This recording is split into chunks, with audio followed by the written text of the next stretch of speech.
There's one thing we all need to know. Amidst the trials, tribulations, and vicissitudes of this life,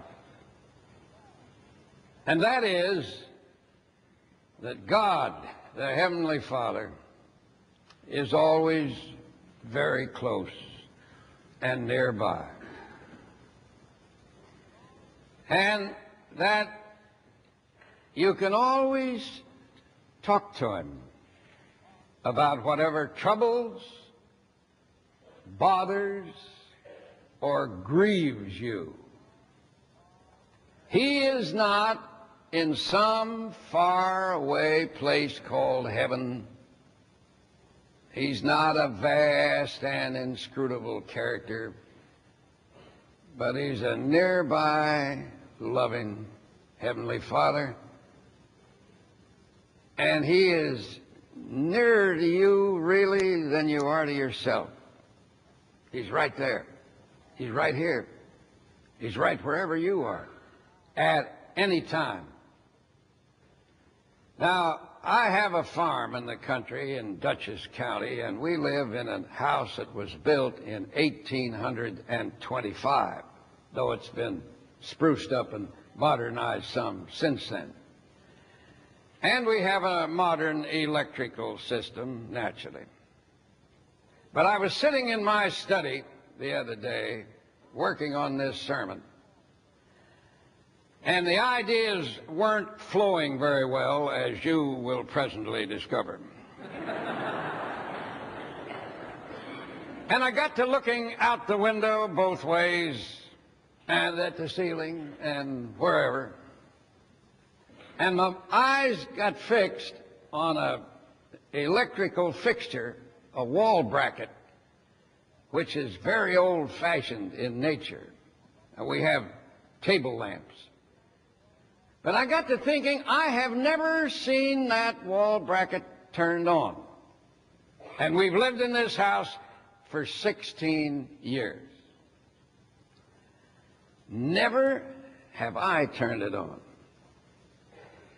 So I wondered what would happen if I did. I got up, and thinking negative thoughts about electric light bulbs, I turned it on, and instantly the room was flooded by brilliant light. So I sat back in my chair and I said, if you can get an electric light that you've neglected for all these years merely by the turning of a little screw, why can't you turn God on in your life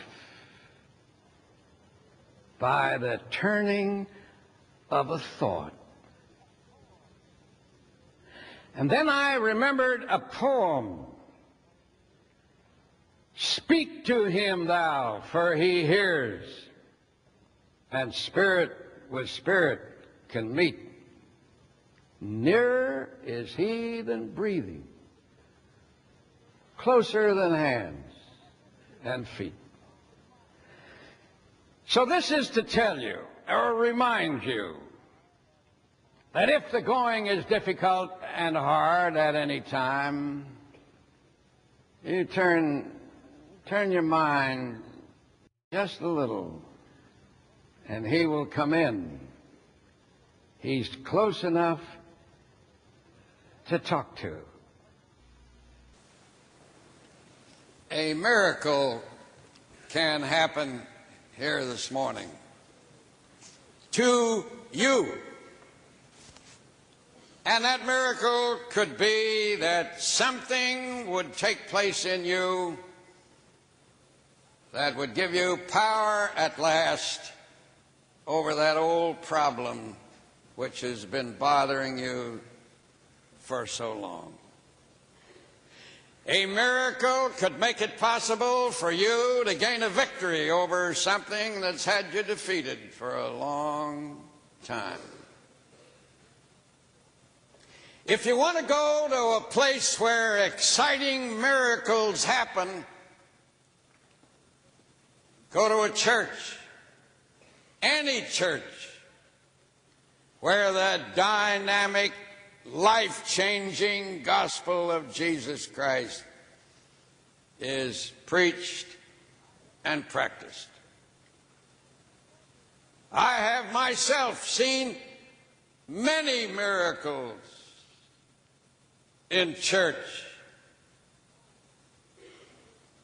Many lives experience something absolutely incredible. What is a miracle? Well, Mr. Webster describes it simply as a wonderful happening. Now, one time, years ago, I was preaching one night in the old First Methodist Church of Atlanta, Georgia, downtown in Atlanta. And the pastor of the church at that time was Pierce Harris, one of the greatest preachers of the Southland, also a champion golfer. And in the pulpit with me that night was one of the most lovable ministers this country's ever had, the late Bishop Arthur J. Moore. And we were calling it a revival service. And we had a big crowd and a great spirit.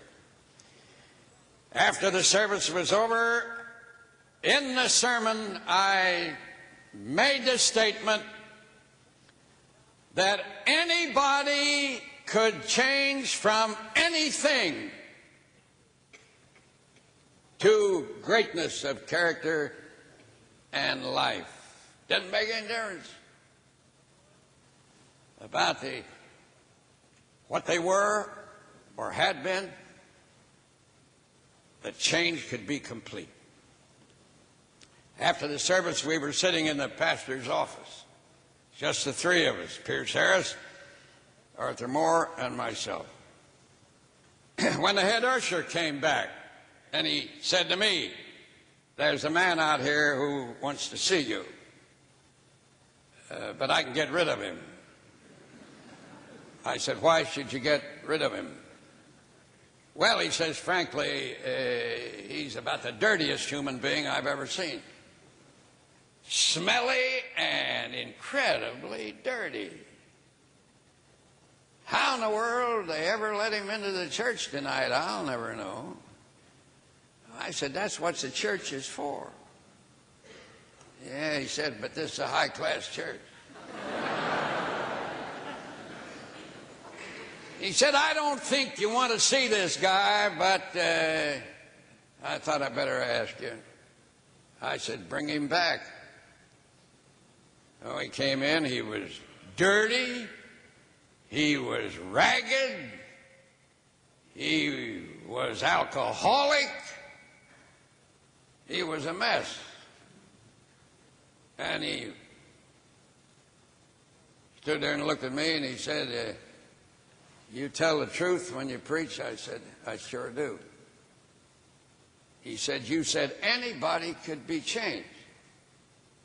Would that, by any chance, mean me?" Now, I said, "I am a complete failure. My wife's left me. My kids have left me. I've lost job after job. I'm no good. But you stood up in the pulpit and you said anybody could change." I said, "You're not no good. If you were no good, you'd never come in here. So you're looking for something." And I said, "You've come to the right place to find it."